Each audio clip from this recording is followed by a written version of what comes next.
Good morning student, केमिटेक classes में आप सभी का स्वागत है। मैं वीएन गौतम। क्लास 10th की केमिस्ट्री चल रही थी मेरी और 4 वीडियो इसके पहले मेरे पढ़ चुके हैं। ये 5वां वीडियो है और आज ये लेसन भी आप क्लास 10th वालों का फिनिश हो जाएगा। तो आइए चलिए देखते हैं। कुछ चीज़ें रह गई थी, जैसे रेडॉक्स रिएक्शन रह गई थी आपकी। क्या है रेडॉक्स रिएक्शन? इसके पहले मैंने आपको पढ़ाया था कि ऑक्सीडेशन किसे कहते हैं और रिडक्शन किसे कहते हैं। तो ऑक्सीडेशन क्या होती है? जब किसी अभिक्रिया में उसकी ON में वृद्धि होती है। मैंने बताया था आपको कि जब किसी अभिक्रिया में किसी पदार्थ की ON में वृद्धि हो, मतलब ऑक्सीडेशन नंबर उसकी बढ़े, इधर कम है इधर ज़्यादा हो जाए, तो जब ऑक्सीडेशन नंबर में वृद्धि हो तो ऐसी अभिक्रिया आपकी कहलाती है ऑक्सीडेशन। और जिसमें ON में कमी होती है तो जस्ट अपोजिट इसका रिडक्शन कहलाती है। मैंने आपको यहाँ पे शो कर दिया है कि ON में यदि किसी में वृद्धि होती है तो वो ऑक्सीडेशन कहलाता है और ON में यदि किसी में कमी होती है तो वो रिडक्शन कहलाता है। तो चलिए आइए देखते हैं रेडॉक्स रिएक्शन किसे कहते हैं।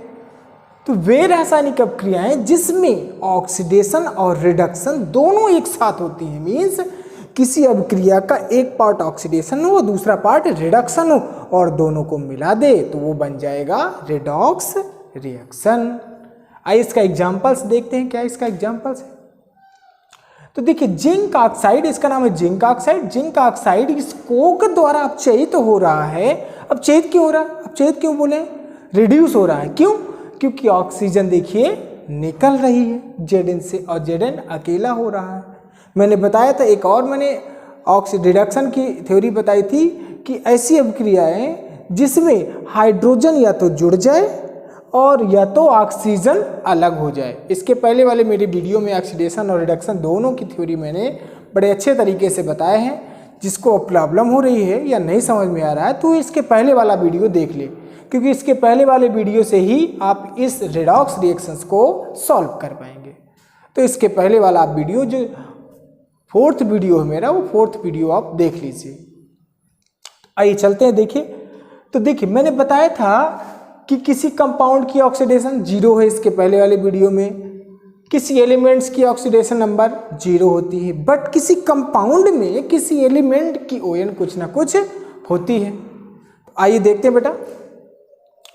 तो जिंक ऑक्साइड कार्बन द्वारा अपचयित होकर जिंक बना रहा है और कार्बन मोनोऑक्साइड गैस निकल रही है। तो देखिए, मैंने बताया था कि किसी कंपाउंड, अगर टोटली कंपाउंड में किसी एलिमेंट की देखें ON तो कुछ ना कुछ होगी और वो ON उसकी बैलेंसी या उसके ऊपर जितना चार्ज होता है वही उसकी ON होती है। तो जिंक की जो बैलेंसी होती है वो 2+ होती है, तो इसकी ON कितनी हो गई? 2 हो गई। यहाँ पर जिंक अकेले है। मैंने बताया था कोई भी एलिमेंट अगर सिंगल है, केवल एलिमेंट अकेले लिखा हुआ है, तो उसकी ON हमेशा 0 होगी। तो कंपेयरिंग कर लीजिए। अब इधर 2 है Zn की और इधर 0 है, घट गई ना आपकी। देखिए, तो जब घटती है ON में कमी हो गई। मैंने बताया था कि ON में यदि कमी हो तो वो रिडक्शन कहलाता है। तो ये क्या हो गया आपका? अपचयन हो गया, जिसको आप रिडक्शन बोलते हैं कि ये इससे रिड्यूस हो रहा है, रिडक्शन हो रहा है इसका। अब देखिए यहाँ कार्बन आ गया। कार्बन कितना है? अकेले लिखा हुआ है, सिंगल एलिमेंट। तो single element is the valency 0 आ गई वैलेंसी, और इधर आपका कंपाउंड रूप में है तो इसकी +4 हो गई। तो 0 था फिर +4 हो गई, ON बढ़ गई आपकी। ON बढ़ गई तो रिडक्शन हो गया, सॉरी ऑक्सीडेशन हो गया, जिसको आप हिंदी में चयन बोलते हैं। तो देखिए, अभिक्रिया का आधा वाला पार्ट आप चयन दर्शा रहा है और आधा पार्ट उपचयन दर्शा रहा है। मीन्स हाफ पार्ट रिडक्शन हो रहा है इस अभिक्रिया का और हाफ पार्ट इसका ऑक्सीडेशन हो रहा है। और दो हाफ दोनों पार्टों को मिला दिया तो बन के तैयार हो गया रेडॉक्स रिएक्शन। इसी को बोलते हैं रेडॉक्स रिएक्शन। तो आई होप आपको रेडॉक्स रिएक्शन समझ में आ गया होगा कि ऐसी अभिक्रियाएं जो ऑक्सीकरण और अपचयन दोनों एक साथ होती हैं एक ही रिएक्शन में, तो उनको हम बोलते हैं रेडॉक्स रिएक्शंस। आइए संक्षारण, ये 2 टॉपिक और बचे हैं इस लेसन के आपके। संक्षारण क्या होता है? संक्षारण एक रासायनिक प्रक्रिया है, केमिकल प्रॉपर्टीज है ये, और ऐसी प्रॉपर्टी जैसे लोहे की बनी वस्तु चमकीली होती है, स्टार्टिंग में आप घर में लेके आते हैं तो लोहे की बनी वस्तु चमकीली होती है, परंतु कुछ समय बाद आप देखते हैं कि भूरे रंग की उसमें परत जम जाती है, और ये जो भूरे रंग की समय के साथ धीरे धीरे परत जमा होती है, इसी को लोहे पर जंग लगना बोलते हैं। और ये होती कैसे? आपने कोई दरवाज़ा लेके आए या कोई भी लोहे की वस्तु लेके आए, उसको रख दिया, उसमें पानी भी पड़ रहा है और तरह तरह की चीज़ें भी उसमें गिर रही हैं, तो क्या होगा? वो धीरे धीरे अम्ल और नमी की उपस्थिति में धीरे धीरे वो नष्ट होने लगेगा। और जब कोई वस्तु अपने आसपास के अम्ल और नमी आदि के संपर्क में आती है और वो धीरे धीरे नष्ट होने लगती है, तो उसी को हम बोलते हैं संक्षारण। कि कोई भी वस्तु नमी और अम्ल की उपस्थिति में यदि उसका नष्ट हो रही है धीरे धीरे, तो उसी प्रक्रिया को हम बोलते हैं संक्षारण, कि इसका हम संक्षारण कर रहे हैं। संक्षारण को आप कोरोजन बोलते हैं, CORROSION, कोरोजन।